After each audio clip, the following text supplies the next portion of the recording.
Governo Lula bate recorde e, segundo o jornalista Pavinato no Faroeste, já podemos subir a hashtag. Gente, é tão grave, até mais grave do que o caso Pix.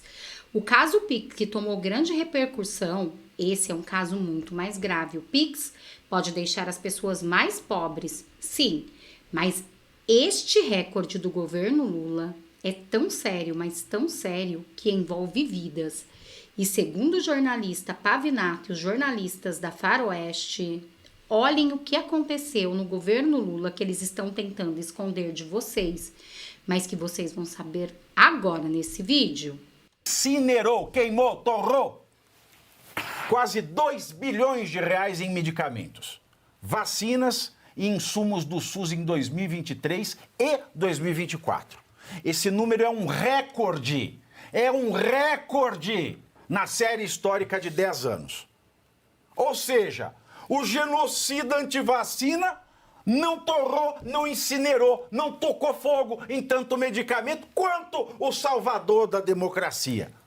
Na terceira gestão do Lula, esta daqui, o montante desperdiçado é 3 vezes maior do que todo o governo Bolsonaro. Então, só em 2 anos, o Lula conseguiu queimar mais vacina e remédio do que todos os anos do governo Bolsonaro. O Ministério da Saúde explicou que o recorde negativo se deve à pandemia da Covid-19 e também à gestão passada. 2 anos depois. A culpa é do Cabral, Olímpio? Olha, me parece que sim, né? Parece que a gente tem até uma piada falando sobre isso, que o Brasil é uma piada de português, alguma coisa assim, porque desde que o Cabral disse que ia para a Índia e chegou no Brasil, ao invés de chegar no seu destino certo, as coisas também não dão certo no país. A gente está falando aqui sobre essa questão do Nicolas e dos 28%, que eu acho importante também voltar nesse assunto. O 28% não vai ser pago pelos ricos. Isso é outro ponto muito importante. O 28% é sobre o consumo, como nós falamos. Ele não está atrelado ao imposto de renda e, logicamente, ele vai ser transferido para o custo de produtos e de serviços.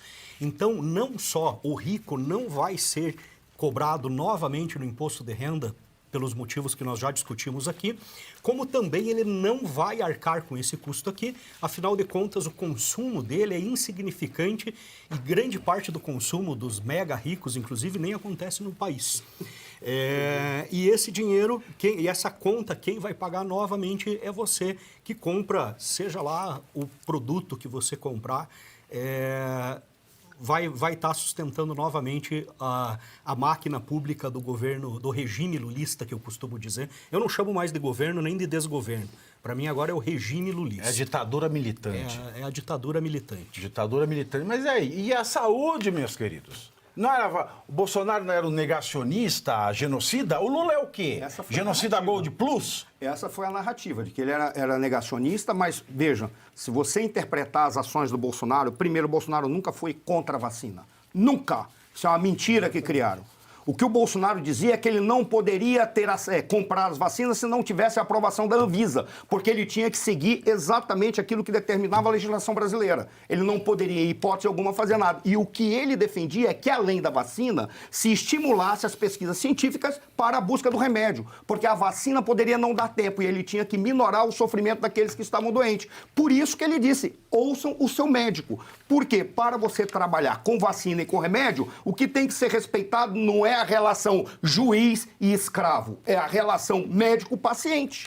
Era o que ele dizia. Agora foi deturpado. Foi deturpado da maneira que chegou ao ponto que chegou. Agora, quando a gente olha a questão dessa vacina que está aí, é óbvio que eles queimariam. Eles sempre buscam o problema no passado. Nunca o problema é deles. Ao ponto de já terem a narrativa pronta. O que eles estão falando? Não, nós estamos queimando, afinal de contas, vacinas porque foram compradas em excesso. Não é isso não. A negociação foi feita e o Bolsonaro só fez a compra que fez por exigência que foi feita, inclusive jurídica. E tem mais um detalhe, o que explica o fato dele ter colocado o general Pazuello para ser ministro da Saúde. Todo mundo criticou, colocaram uma socióloga. O que essa socióloga faz? Discute a sociedade. O que o Pazuello era especialista em logística? O que ele disse? Nós compramos uma penca de vacinas. Qual é o problema? Distribuir essa porcaria. Por isso ele precisava de alguém que fosse especialista em logística e não alguém que fosse mais um médico para estar discutindo, porque o médico para discutir é um médico com paciente. Essa era a lógica do que o Bolsonaro estava propondo ali. Foi deturpado, criaram a narrativa, ofenderam e nada disso foi punido. Aqueles que fizeram essas ofensas não foram punidos. E ele ficou ali. E agora o Bolsonaro é achincalhado, mas aonde vai, arrasta 1 milhão de pessoas. Que estranho, né? Esse é o governo do amor que não arrasta. Foi fazer uma festa para ofender a democracia, reuniu 1.200 pessoas. Parabéns. Hashtag Lula genocida. É o que eu vou usar. Hashtag Lula genocida. Eu lembro, Cláudio, que teve um vídeo, né, que ele foi numa inauguração de uma fábrica de insulina. E, claro, uma fábrica de insulina feita com empréstimo governamental, etc. e tal. E ele chorou, falou, agora o meu netinho vai ter insulina. Não tem insulina para o povo pobre. Pois é, farmácia popular sem medicação, e aí tem essa notícia demonstrando que, na verdade, eles estão incinerando medicamentos e vacinas. Eu vou voltar no ponto para pegar um link e chegar de volta a isso aqui, o link do professor Suano, quando ele disse Bolsonaro não foi contra a vacina, ele foi contra a obrigatoriedade da vacina. Portanto, foi a favor da liberdade de escolha do indivíduo. Ponto. Isso, para mim, hoje é uma premissa fundamental. O Luiz Arthur Nogueira foi muito bem aqui e didático na questão apontada por ele sobre o IVA, né, que vai prejudicar ainda mais o mais pobre, porque ele está ali na informalidade, ele vai receber o valor das transações que ele faz e vai ter que comprar produto. Então, informalidade é diferente de sonegação. Agora, o que esse governo quer partir de uma premissa contrária? Ele quer dizer que sonegação é corrupção, quando, na verdade, a corrupção está dentro desse próprio governo. Ou seja, quando eu incinero medicação, quando eu incinero vacina, o que eu faço? Eu abro espaço para nova licitação. E nova licitação para esse governo é coisa que eles entendem muito bem. E aí, alguém quer falar dessa falta de paternidade, né? Cadê o pai? O pai não está né, salvando o povo? Ele falava na pandemia, ainda bem que a natureza mandou a Covid para mostrar que o Estado isso, que o Estado aquilo. Ele falou isso. Eu gostaria que, ao invés de ir para o Sírio-Libanês aqui em São Paulo, saísse do Sírio-Libanês de Brasília, que eu começo até... O Sírio-Libanês é um dos melhores hospitais que tem no Brasil e na América do Sul, talvez. Está entre os melhores. Eu gostaria de saber por que o Sírio-Libanês de Brasília não tinha capacidade de atendê-lo adequadamente, teve que vir para cá, para São Paulo. Mas eu gostaria que, ao invés de ir para o Sírio aqui em São Paulo, ele fosse para uma UPA ou que ele fosse para o SUS, lá, para ele verificar numa UPA ou no hospital do SUS, a quantidade de gente que fica jogada no chão, porque está com febre amarela, está com tuberculose. Tuberculose, está com dengue, Covid. Eu cheguei aí numa unidade dessa, eu sentei, o cara veio para mim e fez assim, por favor, senhor, pode sair daí? Eu disse, o que eu fiz? Aquele ali está com tuberculose. Aí é morador de área livre, para não ser processado, aquele senhor ali que está com tuberculose, e esses 3 que estão atrás com o senhor estão com Covid. Simples assim. E aí, lotado. Aí a pergunta, o senhor estava no meio deles, eles morreram? Todos. Eu sobrevivi. Não, porque eu fiquei preocupado com eles agora, com a saúde fragilizada. Não, mas veja, é isso que eu gostaria que o Lula visse. Eu gostaria que o Lula visse de perto o que está acontecendo. Falta de vacina. Outra coisa, eu gostaria que ele criasse vergonha na cara e chegasse num determinado local, chegasse para o futuro ministro da Saúde e falasse assim, eu não consigo entender por que farmácia vende vacina para gripe quadrivalente, que pega 4, cepas do vírus, e para o cidadão comum que vai no SUS é trivalente. Significa o quê? Que o pobre está imune ou que o pobre pode morrer com o vírus mais novo? Porque é pobre. Pobre, pobre. Mas que se dane. E seria interessante ele dar outras duas explicações. A primeira é do número de mortes de Yanomamis, que cresceu, e ao invés de resolver o problema, eles simplesmente proibiram de divulgar os dados. Foram lá na ONU, ficaram, ai, o Yanomami está morrendo, ai, o Yanomami, meu coração se parte. Yanomami, Yanomamamas. E o segundo é essa notícia, né? De mortes por dengue superam óbitos por Covid-19 em 2024. Aponta o próprio Ministério da Saúde. E olha que isso, porque nós não podemos confiar nos dados oficiais do governo. Então, se eles estão dizendo que as mortes por dengue já superam as de Covid-19, talvez a situação seja ainda pior do que a mídia está aparecendo. Né? É o genocídio. É o Stalinácio, né? Stalinácio conseguindo perpetrar aí a sua política de terra arrasada. Por onde passa, ele acaba com tudo. Alguém quer falar mais alguma coisa? Só fazer uma correção, não é correção aqui. Como eu conheço. Corrija. Como eu conheço como são essas pessoas que nos assistem, estão do lado de lá. Na hora que você fez a gozação, eu disse todos e eu sobrevivi, deixar bem claro. Foi uma gozação em relação ao que ele falou. Uma piada que todos ali, graças a Deus, sobreviveram, inclusive eu. Então, caso o senhor queira utilizar, você, indivíduo que tem como profissão vagabundagem e não faz nada, caso o senhor queira fazer alguma coisa, já está dito. Foi apenas um diálogo, brincadeira entre eu e ele, todos ali sobreviveram. Exatamente. Graças a Deus. Ô, Fred, põe na 8 aqui, porque eu quero um comentário rápido de cada um sobre isso aqui, porque isso me preocupa. Porque eu estou cansado de ver gente presa politicamente, pai de família, morrendo dentro de cadeia por perseguição política, gente sem devido processo legal, gente sendo tratada como gente de bem em ditadura. E porque eu estou cansado de ver isso, eu quero trazer só isso e quero saber a opinião de cada um de vocês em um minuto, porque a Câmara Federal está considerando aproveitar uma decisão do STF sobre a quantidade de deputados por estado para aumentar o número de parlamentares. Segundo a Folha de São Paulo, a proposta é criar 18 novas vagas. Favorito para ser o próximo presidente da Câmara, Hugo Mota chegou a abordar o tema em sua campanha. Caso a medida saia do papel, o Brasil passará dos atuais 513 deputados para 531. A Constituição determina que o número de deputados seja proporcional à população de cada estado.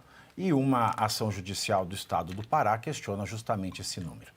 A distribuição das 513 vagas da Câmara foi feita em 1993 e a atualização periódica prevista em lei nunca aconteceu. Da mesma maneira, nunca aconteceu a atualização periódica da tabela do imposto de renda. Tomem essa e aí vocês não vão atrás. E outra, para tirar gente honesta de prisão política, ninguém presta. E para botar vagabundo dentro de um Congresso que só serve para alimentar, a coisa já está indo adiante. Um minuto para cada. Cláudio. Eu sou contrário, obviamente, né? Eu discordo veementemente dessa decisão do STF, na parte, obviamente, de aumento do número de deputados, né? O gasto público para a manutenção da Câmara já é absurdo, vai aumentar, evidentemente, o gasto público. Agora, sou favorável à questão de verificação da proporcionalidade de cada estado, que hoje está aí dissonante. Ou seja, você tem estados com um grande número de deputados e que não tem representatividade no sentido da quantidade de população. Então, isso precisa sim ser revisto. A gente teria um ganho, na verdade. Diminuiríamos o número de deputados. Então, fica aí a dica para a população exigir dos governantes. Meu caro Olímpio. É simplesmente mais um cabide de emprego público criado pelo sistema para trazer novos defensores de quem está no poder. Infelizmente, nós sabemos hoje que a maior parte dos deputados que estão naquela casa não são eleitos pelo voto direto, né? Mas sim pela proporcionalidade. Isso acontece também, por exemplo, no caso de câmaras vereadores, né? Como eu também sou vereador. E a própria população acaba não se sentindo representada. É muito difícil você cobrar de um deputado que não tem um compromisso com uma base eleitoral, que ele realmente faça algo de positivo para a população e não necessariamente positivo apenas para o próprio bolso. Então, eu sou, obviamente, completamente contrário a isso também. Concordo que nós deveríamos reduzir e rever, inclusive, a proporcionalidade dos estados. E eu acho também, eu tenho sempre aquela minha velha posição, né? Se a gente quer mudar o establishment, a gente tem que mudar o legislativo federal. Luiz Arthur Nogueira. Eu acho que a gente tinha que cortar, na verdade, o número de deputados. Eu estava pesquisando aqui, Pavinato, os Estados Unidos têm 50 estados, uma população muito maior do que a do Brasil, tem 435 deputados. Por que a gente precisa de 513? E querem aumentar para 531. E eles têm 100 senadores, 2 senadores por estado. Aqui nós temos 3 senadores por estado. Está na hora de enxugar a máquina pública como um todo, incluindo o tamanho do Congresso Nacional. Professor Marcelo? Eu fico tristemente feliz com essa notícia, vou dizer porque... Tristemente feliz. Por qual razão eu fico feliz? Porque a crítica que eu fiz aos meus 25 anos em relação ao sistema político nojento que é o Brasil, está demonstrado que ele não funciona para nada. Como o Olímpio falou, nós temos um erro no sistema eleitoral e no sistema partidário. Isso deveria ser totalmente mudado. A proporcionalidade, por si só, ela é uma aberração. Agora, por que eu fico triste? Porque esse acerto que eu tive na minha avaliação na época mostra a desgraça que nós estamos vivendo. Qual é a grande questão que nós temos aqui?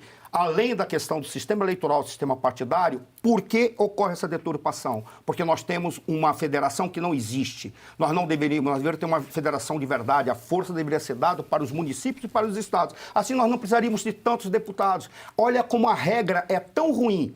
Fala-se da proporcionalidade, eu já encerro. Por incrível que possa parecer, se a proporcionalidade do Estado tem que ter no mínimo 8, no máximo 70, significa que estados que possam ter 1/3 da população brasileira, por exemplo, vão ter no máximo 70 deputados. Ora, proporcionalmente, isso é um absurdo. Está errado. Como é a solução? Aumentar em função da proporcionalidade? Não.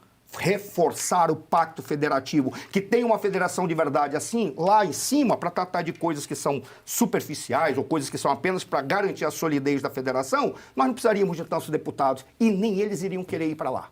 Exatamente. Com certeza. Agora são 15 horas e 54 minutos e você que nos acompanha sabe que meu intestino é um reloginho, então eu volto já. Esse novo suplemento. Fiquem agora com a minha panterona, minha panteríssima Geisiane Freitas no comando. Vocês viram, gente? É muito pior do que o Pix. Pessoas estão morrendo, enquanto Luiz Inácio Lula da Silva do PT, o governo dele, incinerando, jogando fora, queimando 2 bi de medicação, entre elas vacina. É ou não é um absurdo? Esse governo está passando de todos os limites inimagináveis. Só mostra que eles não estão nem aí com o povo brasileiro. Bom, esse foi o vídeo de agora. Espero que vocês tenham gostado. Preparei com muito carinho para vocês. Peço para você curtir, compartilhar, comentar. Gente, compartilhe esse vídeo com o máximo de pessoas que vocês conseguirem, para que mais pessoas sejam alcançadas e saibam o que está acontecendo de verdade no governo Lula. É muito pior do que o Pix. Pessoas estão morrendo. Enquanto isso, Lula simplesmente incinerando, queimando medicações, 2 bi? Fora o que disseram do Yanomamis, né? Gente, é recorde geral no governo Lula. E olha que é o governo do amor, o governo da inclusão. Só que não, né? O que ele destila é ódio, principalmente ao povo brasileiro. Bom, muito obrigada a todos. Só não esquece de compartilhar, de curtir, de comentar. Até nosso próximo encontro.